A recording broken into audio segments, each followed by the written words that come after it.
At last! Footsteps in the corridor. I dragged on my dressing gown. The pink one. I screamed, "Come in!" and switched on the lights and, would you believe it? There wasn't a soul there. Michel searched your compartment? Yes, even under the chair. Although he said there wasn't room for a man to squeeze himself under there. I asked him to check the connecting door.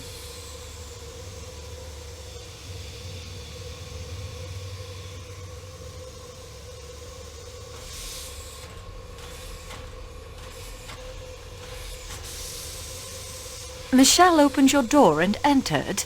Yes, although considering the time it took him to arrive, he must have come by dog sled.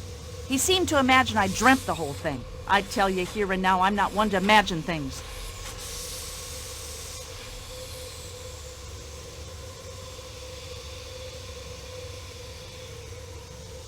Was it bolted? No, but I knew it had been because I asked the Swedish lady to check it when she brought me the headache powder. Before Michel arrived, did either door open and close? Sweetie, my eyes were squeezed shut tighter than a banker's fist. I didn't see.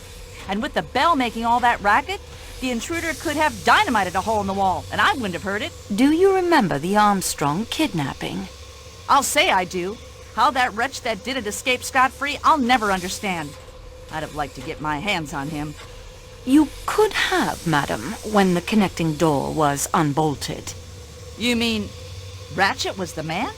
Yes, his real name was Cassetti. Well, imagine that. Wait till I tell my daughter.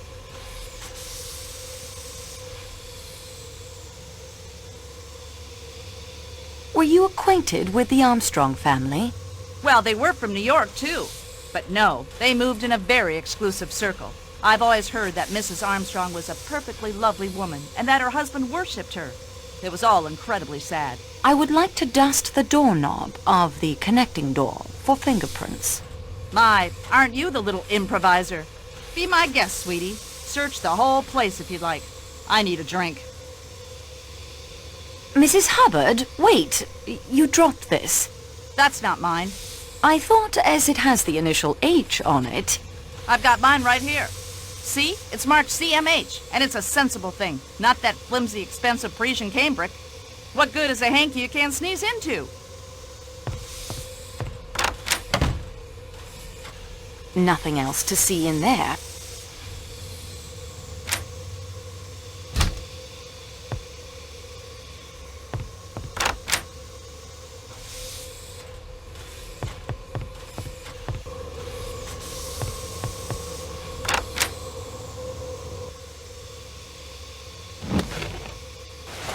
Nothing of interest here.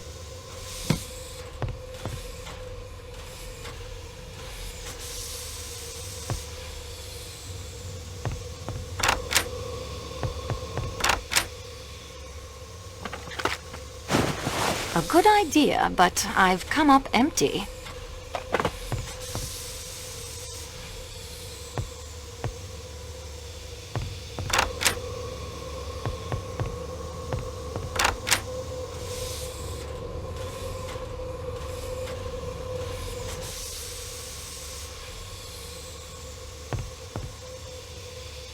Colonel Arbuthnot, I do not believe we've been properly introduced.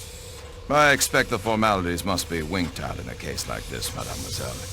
The attendant told me you are acting on the Frog Detective's behalf. I am the Frog, monsieur. Hercule Poirot is Belgian. Apologies, no offense meant. Your accent's a bit of mid-channel, difficult to pick up. May I have your passport, please? Of course. Colonel Francis Gordon Arbuthnot, the Mews, Cheltenham, Royal Northumberland Fusiliers, currently stationed in India. Yes, on leave. But you're not traveling on the P&O boat? Why not? I stopped in Baghdad with the AOC, who happens to be a good friend of mine. Where did you meet Mademoiselle Debenham? Miss Debenham? What, in Baghdad, if you must know. And your opinion of her? You can take it from me, she's all right. A puka sahib. Can you give me an account of your movements last night? Yes, I think I can. After dinner, I had a drink in the salon car with young McQueen, the dead man's secretary. Surprisingly knowledgeable about world affairs for an American, even if he had got hold of some tomfool ideas about India. We adjourned to his compartment, let me see, around 2100. That's 9 p.m. You saw us in the Belgrade station courtyard. We stepped out for a bit of fresh air, but with the weather turning foul, that wasn't on.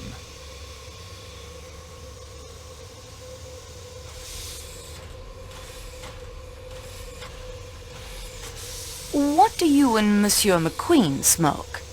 McQueen doesn't, now that I think of it. A pipe's my weapon of choice. What happened after Belgrade? Around 2200, that's 10 p.m. Ratchet's valet came to fetch him for his employer. He went off for a while. And what did you do after Well, I went back to the salon car for a nightcap, didn't I?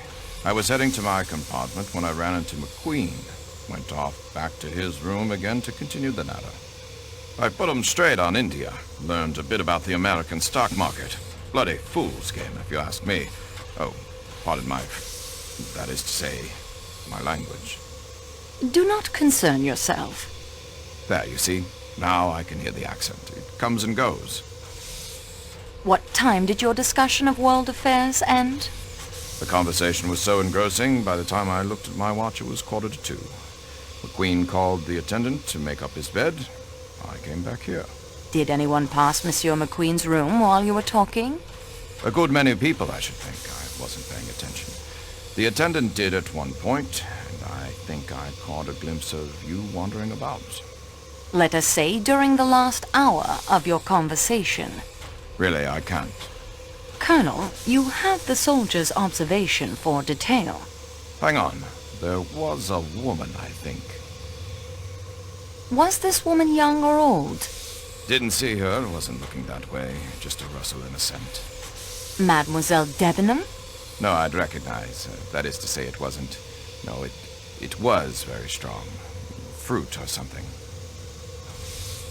Can you pinpoint the time the woman passed? What were you discussing?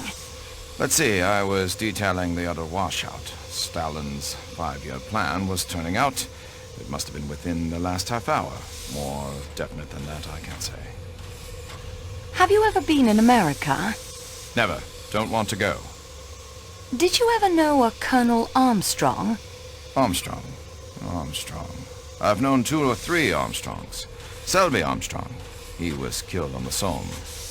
I mean the Colonel Armstrong who married an American woman and whose only child was kidnapped and murdered. Ah, yes. I remember reading about that. Shocking affair. Never actually came across the fellow, but his name came up in the officers' mess, of course. Toby Armstrong. Nice fellow. Everybody liked him.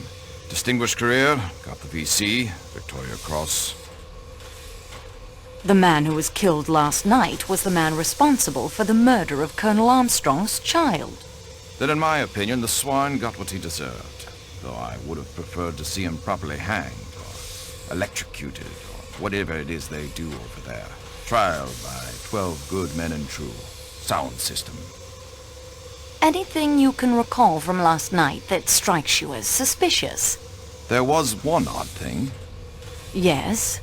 As I got back to my compartment, I noticed that the door of the one beyond mine, number 16, it wasn't quite closed. The chap inside peered out in a rather furtive sort of way, then quickly pulled the door. Probably nothing in it, but you know what it is. Early hours of the morning, everything very still. The thing had a sinister look, like a detective story. Thank you, Colonel Arbuthnot. Not at all. Now, if you don't mind, I think I'll pop along to the salon car. Don't let me keep you. You mean to say you intend to stay in my compartment? Yes. And search through my belongings? I'm sorry, but I really must. But that's... I mean, it just isn't. That's bloody irregular. Pardon my French.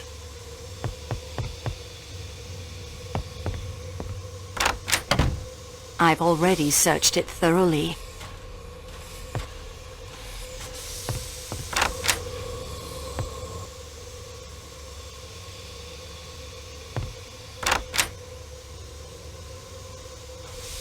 Nothing else.